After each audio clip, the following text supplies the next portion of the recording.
Our story begins with a Coast Guard officer tied up to his chair, and then this cute robot comes to save him. Watching the rescue operation from the control room, Admiral Victor is impressed with Kinetech Laboratories. The mind behind the Robosapien model is Alan Trofer, a brilliant engineer. His boss, Niles Porter, seems anxious to close a deal and is not too happy to hear that this kind of acquisition by the military can take up to 6 months. Meanwhile, it's a normal day for the Keller family in their incredibly trashy and chaotic house. Henry is a bit of a nerd, and his amateur experiments only contribute to the mess. His mom is sorry she won't see his science project at school today because she needs to work overtime. The external part of the house is equally appalling. Their neighbor refuses any interaction, probably afraid to catch whatever brain disease that runs in the family. It comes as no surprise that Megan is not a great driver, but she somehow makes it to Henry's school to drop him off. At Kinetech Laboratories, Porter almost trips over the robot on his way to Alan's office. The engineer is excited about Robosapien's progress. His AI is constantly learning from the environment, and he's even starting to replicate human emotions. Not at all fond of this kind of talk, Porter says it's just a machine. We don't need it to feel anything. Despite Porter's opinion, Robosapien is a very popular guy at the lab. The employees seem to treat him no different than a friend, and the video pitch describes the little guy as a hero, able to perform critical rescue missions and transport supplies everywhere. But as soon as the video is over, there's a different potential buyer in Porter's office, and he seems to want the machine for very different purposes. His name is Mr. Esperanza, and he's delighted to hear that Robosapien could transport weapons just as easily as humanitarian aid, not to mention all the ways it could assist in coordinated attacks. Esperanza asks for a demonstration, and Porter takes him outside, where we meet evil Robosapien. At the command of Search and Destroy, the nasty version of the robot jumps into the water to attach a bomb to the hull of a ship. Then it swims back unharmed while the vessel goes up in flames. Esperanza decides to place an order right away, promising 100 units by the end of the week. Porter is happy to take the first half of the $75 million payment. Startled by the explosion, Alan runs outside and finds out about the new plans for his creation. He confronts Porter about it, shocked at the thought of making a weapon out of Robosapien. Tired of his melodramatic tone, Porter tells him to clean his desk immediately. He's fired. At school, Henry is not doing that well either. He tries to engage in normal conversation with a little girl, but then kind of ends up making corrections to her project. In his defense, these are the regional finals of Science Bowl, and that girl's still counting Pluto as a planet in 2013. After that fiasco, a bully named Warren comes to slap Henry's stuff out of the table. Mrs. Jacobs sees the whole thing and kicks Warren out of the competition. She then comes near Henry for a mini lecture on the engine powered by solar energy. At the Kinetech headquarters, Porter has Alan escorted out by a security team. But these guys are not very good at that job. While Alan deletes all Robosapien-related files right under their noses, the robot is having a chat with front desk Sarah. Determined to embarrass his maker, he heavily hints at her being Alan's crush, and then suggests a date next Friday. Sarah looks surprisingly delighted with all that. Meanwhile, Alan is having a brief action hero moment. He knocks the guard off balance and then runs to the exit, frantically calling Robosapiens to join him. A much larger security team comes right after, but Sarah points in the wrong direction to help him out. Porter is furious to hear that both Alan and the robot have escaped. At night, Henry is walking home with his giant trophy. Warren shows up with an equally unpleasant friend. They take the trophy from Henry and smash it. Alan gets home with his buddy and starts to pack their luggage. Having his keycard scanned by the robot camera, he tells Robosapien to run for his life whenever he sees the Kinetech logo. They are in a life-threatening situation now. The robot doesn't seem to fully understand their predicament, but he x-rays the front door and the people coming their way have that exact logo on their uniforms. So as the Kinetech people smash the door in, Alan activates the GPS on the robot and instructs him to escape through the window. In a scared voice, Robosapien says he wants to stay with Alan, but it's too late now and he must follow the instructions. The security team follows the robot to the roof. He keeps running from the now dreaded logo, but still can't understand what's going on. The poor thing says, "It's me, guys," to the people firing their weapons at him. He tries to apologize, wondering what he's done to upset them so much. Cornered at the edge, Robosapien gets hit and falls into a large dumpster. Just around the corner, Henry is still running from the two bullies. Looking for a place to hide, he jumps into that same dumpster and stays quiet until those clowns give up looking. Then he has the biggest shock of his life. Missing a couple of limbs, a very deranged Robosapien attempts to befriend him in several different languages before shutting down. Henry puts all the parts into his bag and leaves right before the Kinetech guys get there. A few hours in his room are enough for Henry to reassemble the robot, at least physically. Robosapien, in a hyperactive state, jumping over the furniture and saying stuff like, "Kinetech means danger." He makes such a racket that Joanna runs to her son's room ready to fight an intruder. She finds Henry sitting on top of a trunk in the middle of a huge mess. He blames it on all the sugar he had today and also claims to be having trouble with girls. But he doesn't want to talk about it. He's just not ready to open up. Unlike the trunk he's sitting on.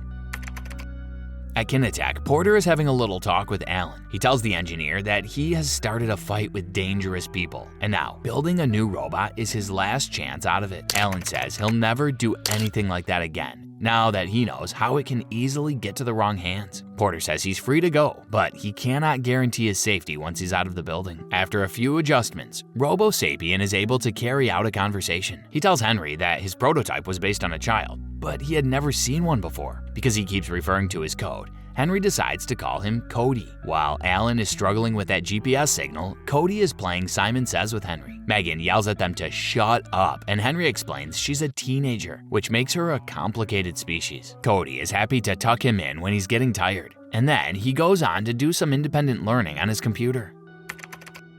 In the morning, Cody is fully charged from the solar panel and he wants to go to school with Henry. The one thing this little robot truly loves is to learn. Bless his heart. But Henry says he can't go for obvious reasons. And now that similarity with a child becomes apparent as we see a full-blown tantrum that includes yelling "Robocide" on the window. Without much of a choice, Henry gives in. The boy's only hope is that he'll be able to keep the robot inside the bag. But we all know where this is going. It's Mrs. Jacobs' class, and it seems like dealing with Warren is her karma. But today she'll have a bit more than Warren to worry about as she makes a question to the class and all hands are raised, including one that's made of metal. Henry didn't even notice Cody sneaking out of the bag to go stand on a chair and proudly recite the answer. Now everyone is curious about him. They want to know what kind of stuff he can do, and he doesn't need to be asked twice. Even the teacher is amused at his performance, which includes moonwalking across the classroom. In the hallway, Cody is suddenly back into matchmaking. He detects Henry's crush on Pluto Girl, whose name we now learn is Jenna. Forced to confess that he likes her, Henry also mentions the spring dance and his certainty that she doesn't want to go with him. Not very subtle on the approach, Cody initiates a chicken when referring to that attitude. One bad idea leads to another, and there's Cody hiding in a mailbox while Henry puts an earpiece in. Jenna comes by, and they enact the plan in the worst way possible. As the boy repeats all the nonsense Cody finds in a teen magazine mixed up with technical readings of her vitals. But remember, this is Pluto Girl,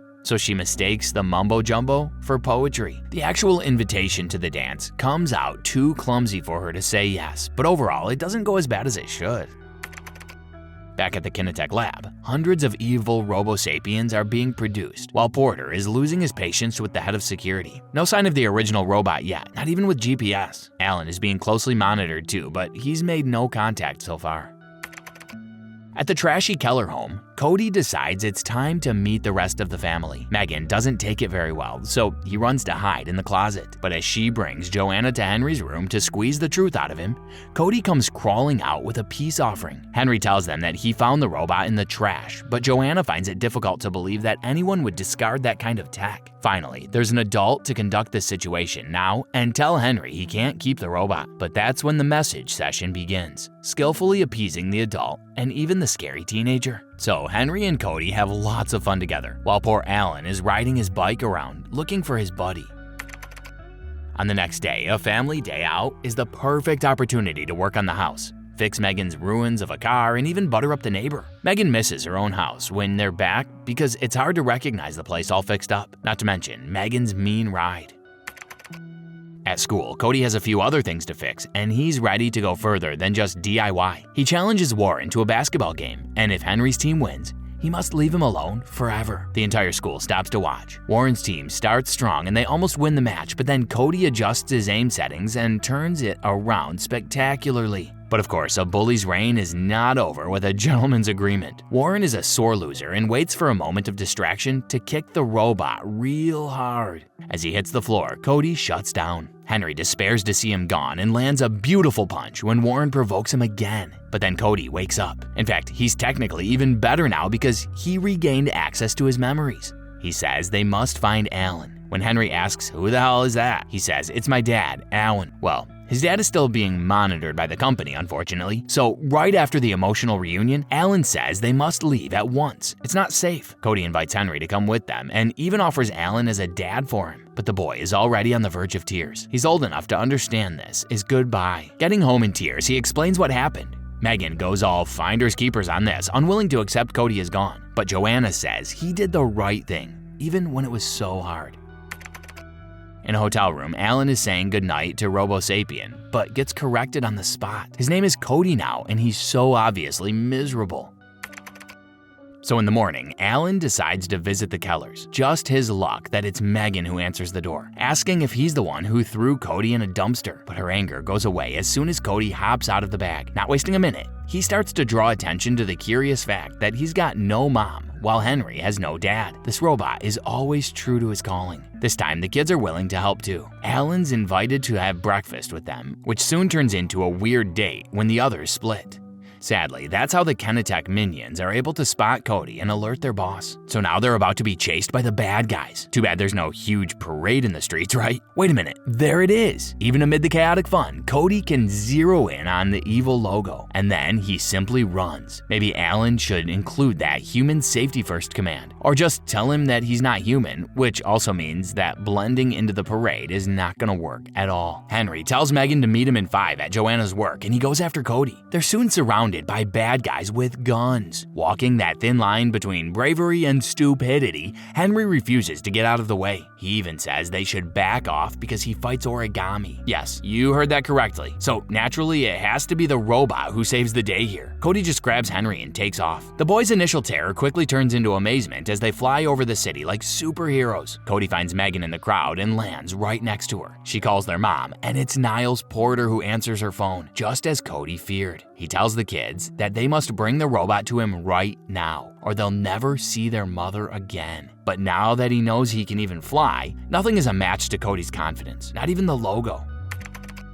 At Kinetech, Alan begs Porter to let Joanna go, failing to realize that now she has much more value to them than he does. So while they're just waiting for the kids, Porter decides to honor a long line of villains that came before him and proceeds to share his evil plan. All the evil Robosapiens are lined up and active, wasting all that battery just for the eventuality of having some hostages to entertain. Using the venting ducts like a pro, Cody and the kids penetrate the headquarters unnoticed and quickly find the couple-to-be. Alan says this is a trap because his former boss knows this is too easy for Cody. He was actually programmed for this very scenario, and rescuing people is what he does best. But Alan has enough time to whisper some commands into the metal ear before they come for the robot. Porter says the family will be released after the demonstration. When Mr. Esperanza arrives, Porter spells out his name and reads a code as if they were magic words to grant him full control. Cody plays along until he can access the mainframe. Before Porter knows what hit him, all the 100 units of evil robots are playing Simon Says, and then they destroy each other. Alan and Henry are called in. Now Porter regrets having ignored what Alan said before. Cody is an ever-evolving AI and the old commands don't work anymore. Now Esperanza is losing his patience. As he pulls out his gun, Cody jumps in front of Henry to protect him and gets hit. That's when Admiral Victor comes in. He takes care of the baddies while Alan looks after Cody. With the help of a couple solar panels, Henry happens to carry around. Our little guy is up and about again. Everything gets sorted in time for Henry to go to the spring dance. And look at Pluto Girl all dressed up. A little bird has told her not to bring a date to the dance, and she decided to take that chance. And this is the end. This was a recap of the 2013 movie Cody the Robosapien by ARC Productions, starring Bobby Coleman and Penelope Ann Miller. So what would you do if you had a Cody of your own? Let us know in the comments below with #CinemaRecap. Until next time.